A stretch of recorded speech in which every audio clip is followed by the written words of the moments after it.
This is a 2019 Maruti Suzuki Swift VXI, a pretty standard car, right? But take a look at its odometer. This car has done more than 1 lakh kilometers. Now you tell me, would you buy a used car that has done more than 1 lakh kilometers? Because the moment you see this number on the odometer, you might think that this car is only good for scrapping. But here's the thing, 1 lakh kilometers isn't a death sentence for a car. And that is exactly what we are going to figure out today. Hello and welcome to Cars 24 Insider. I'm Akshat, that is just one behind the camera. And today we are answering a question, can a 1 lakh kilometer used car be any good? Let's go.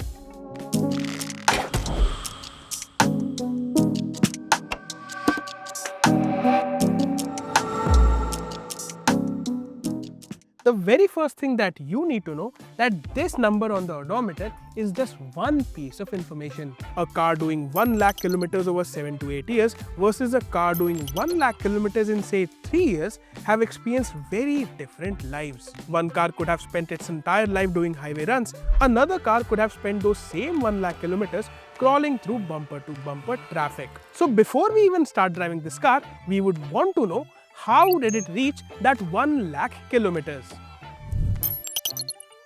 Dekho, when you see the car for the first time, don't just ask the seller ki bhai genuine mileage hai na. They are obviously going to say yes. Instead, ask for evidence. Evidence like service records, invoice, insurance history, previous inspection reports, and most importantly, whether the mileage progression actually makes sense. Because the odometer should tell the same story as the rest of the car. Also, look at the steering wheel, the pedals, the driver's seat, especially the side bolsters, the gear knob, the door handles. These things naturally wear out as they age with the car.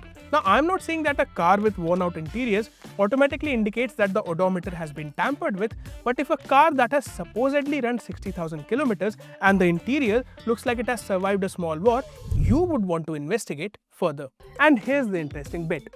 Even if the mileage is genuine, 1 lakh kilometers on the odometer isn't necessarily a problem. What matters is how was it maintained along the way. 1 lakh kilometers. That's a respectable milestone for a car. And at this junction, you should be asking something very specific. What has been replaced along the way? Tires, battery, brake pads, shoe and discs, clutch, suspension components, belts, fluids, engine mounts, wheel bearings. You see, a replaced part isn't necessarily a bad news for a high mileage car. If the clutch was replaced at 90,000 kilometers, that does not mean that you need to walk away from the car. That can also indicate that the owner has taken care of the car properly. The bigger question is what is done and what needs to be done. And this is where the car's service history becomes extremely valuable. Now, if you are seriously evaluating a car, there is one thing that you should insist on: starting the car cold. Do not let someone start the car and warm it up, because a cold engine can reveal many things a warm engine can hide. Listen to the engine. Does it start cleanly? Is the idle stable? Are there any unusual vibrations, any strange knocking, ticking or belt noises? And most importantly, look at the warning lights. They should come on during ignition and go out once the car starts, as appropriate. If a warning light stays on, don't just ignore it because you feel the car is just fine. No. Next, look for leaks. Engine oil, coolant, transmission fluid, brake fluid, power steering fluid where applicable. And don't just look at the ground. Look around the engine bay and underneath the car for signs of fresh leakage or excessive oil accumulation. Now, a little bit of accumulation underneath a high mileage car isn't necessarily catastrophic, but an active leak is something you should diagnose before buying the car. And this is a recurring theme with used cars. Don't diagnose the problem yourself, identify the red flag and get it investigated.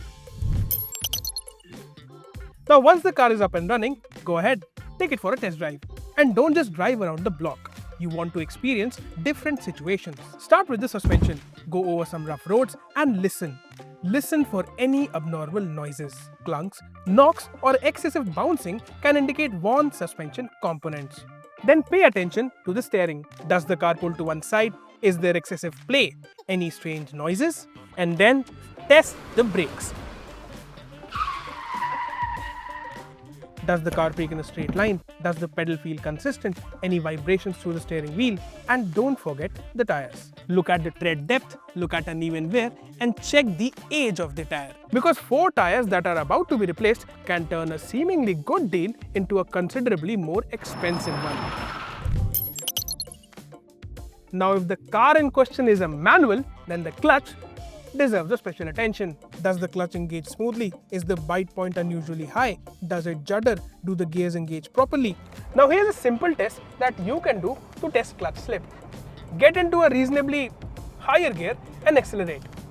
If you feel that the revs are climbing but the car isn't accelerating properly or appropriately, then that is a reason to get the clutch checked. But again, a worn clutch isn't necessarily a reason to reject the car. It is a reason to account for the repair cost while negotiating the price. The same principle applies to an automatic.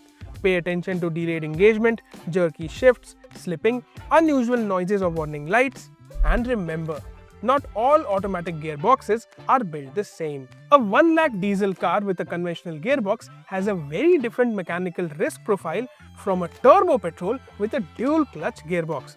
So your inspection should always take into account the specific powertrain.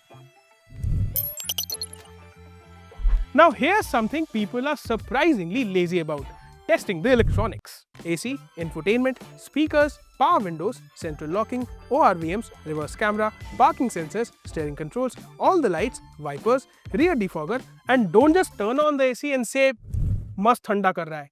Check whether it's actually getting cold. Check it at idle, check it while driving. Because replacing an engine is obviously expensive, but a bunch of small electrical and HVAC problems can also quietly add up. Now we come to something that I consider more important than the number on the odometer. What has happened to the car's body? Look at the panel gaps, paint consistency, overspray, uneven shut lines. And if you are inspecting a car properly, look specifically under the bonnet and the boot floor. You're trying to differentiate between a car that had cosmetic repairs and a car that has structural damage. Because a repaired bumper isn't necessarily scary or bad, but a repaired chassis, that's a whole different story. And if you're not confident spotting structural damages yourself, get it done professionally. This is one area where saving a few thousand rupees on inspection can potentially cost you much more later. Now, does everything I have said also applies to diesel? Yes. But a diesel car gives you a few additional things to investigate, like the turbocharger, injectors, EGR, and on newer diesels, DPF and related emission systems. Similarly, CNG cars also come with their additional checks. So don't just ask how many kilometers this car has done, ask what particular components does this car has and what tends to wear out on this particular powertrain. That is a smarter way to inspect the car. Now, suppose you were buying this car tomorrow, you should ask yourself these 5 questions. Number 1. Can I verify the kilometers? Number 2. How were these 1 lakh kilometers accumulated? Number 3. Is there a proper maintenance history? Number 4. What expensive components have been replaced and what needs replacing? And number 5. If the car has suffered any serious structural chassis level damage. And if you can answer all these 5 questions confidently, 1 lakh kilometers shouldn't automatically scare you away. See, a car doesn't suddenly become bad at 99,999 kilometers and then falls apart at 1 lakh kilometers. A well-maintained car that's done 1 lakh kilometers on the highway could be a far better purchase than a poorly maintained car that's done half that mileage. So when you're buying a used car, don't just buy the number behind the odometer, buy the history behind it. So we hope this video will help you decide on your next used car, even if it has done 1 lakh kilometers. Until then, I'm Akshat, that is just one behind the camera, and I thank you for watching Cars 24 Insider.